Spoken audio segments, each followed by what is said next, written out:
అన్ని చెప్పారు.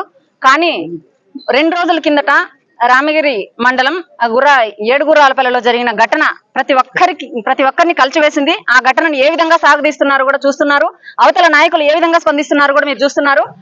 మా అనంతపూర్ నగర్ నడిబొడ్డున రామకృష్ణ కాలనీలో ఉండే ఒక తన్మయశ్రేణి చదువుకునే విద్యార్థిని ఈ రోజు ఏ విధంగా ఎంత దారుణంగా హత్య గావించినారంటే అందరి మనసు కలిచివేసే విధంగా చేశారు.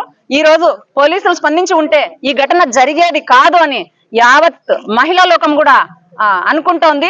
ఇప్పుడు చేయాల్సింది ఒకటే, ఏదైతే ఈ అమ్మాయి మీద అఘాయిత్యం చేశాడో ఆ దుండగుని వెంటనే శిక్షించాలి, కఠినంగా శిక్షించాలి.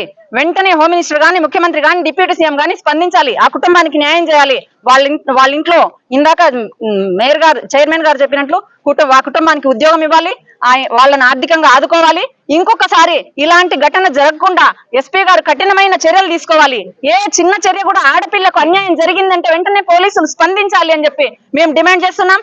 లేకపోతే వీళ్ళు తూతు మంత్రంగా ఇది మూసేస్తే రేపు మా ప్రభుత్వం వచ్చిన తర్వాత ఈ కేసును మా ముఖ్యమంత్రి గారు జగన్మోహన్ రెడ్డి గారితో తోడించి వాళ్ళకి న్యాయం చేస్తామని మేము భరోసా ఇస్తున్నాం.